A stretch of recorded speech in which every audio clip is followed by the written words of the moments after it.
ಲೋಕ ಪೂಜ್ಯ ವಿಶ್ವಗುರು ಬಸವ ತಂದೆಯನ್ನು ನೆನೆಯುತ್ತಾ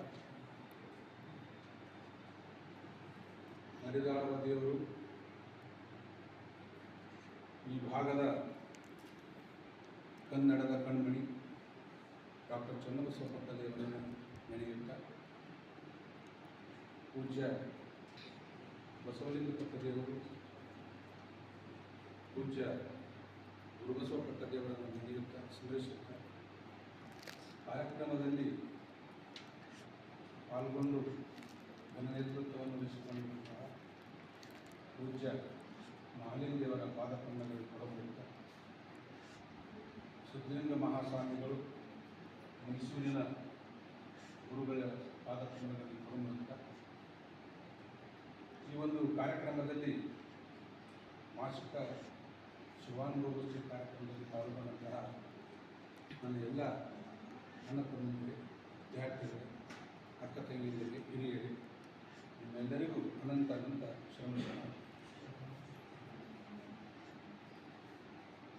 ನಿಜವಾಗಿಯೂ ನುಡಿ ಕಾರ್ಯಕ್ರಮ ಅಂದರೆ ಮಠದ ಆವರಣ ಮತ್ತು ನಮ್ಮೆಲ್ಲರಿಗೂ ಒಂದು ಹಬ್ಬದ ಕಾರ್ಯಕ್ರಮ, ಹಬ್ಬದ ಹಬ್ಬ.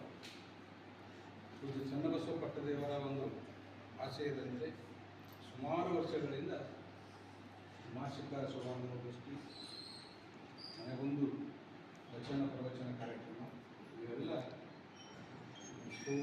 ಈ ಮಠದ ಸಂಸ್ಥೆಯಿಂದ ಬಂದಿದೆ.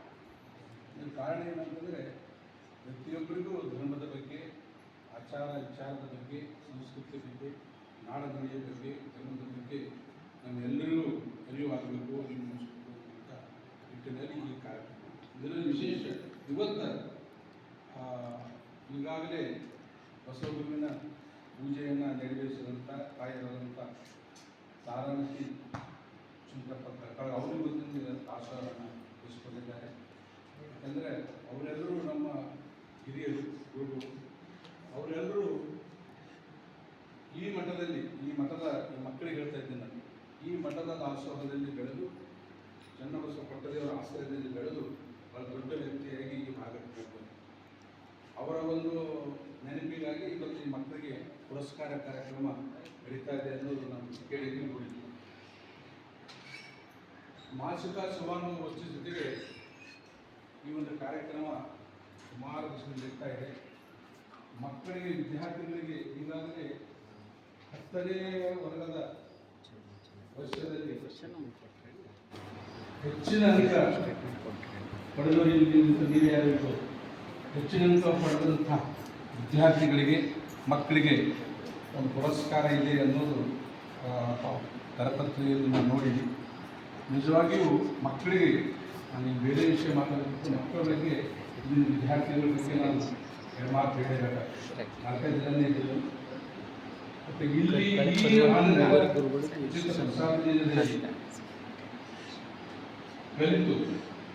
ಬೆಳೆದು ದೊಡ್ಡವರಾದ ಸಾವಿರಾರು ಸಂಖ್ಯೆಯಲ್ಲಿ ದೊಡ್ಡ ಸಂಜೀವ್ ಗರ್ಕಾಳೆ ಮತ್ತು ಪರಿವಾರ 4 ಜನ ಇದ್ದರೆ 7 ಜನ ಬಂದರೆ 6 ಜನ ಎಲ್ಲ ರಜೆ ಆದಲ್ರಿ.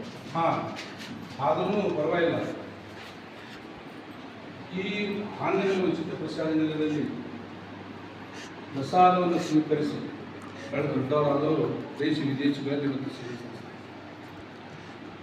ನಿಮ್ಮಲ್ಲಿ ಇಂಥ ಗುಣ ಬರಬೇಕು, ಇಂಥ ವ್ಯಕ್ತಿತ್ವ ಬರಬೇಕು, ಶಿಸ್ತು ಬರಬೇಕು. ಈಗಾಗಲೇ ನೀವು ಕಲ್ತಿರಲ್ಲ, ಶಿಸ್ತು ಇರಬೇಕು, ಸಂಯಮ ಇರಬೇಕು. ಆಮೇಲೆ ವಿಶೇಷವಾಗಿ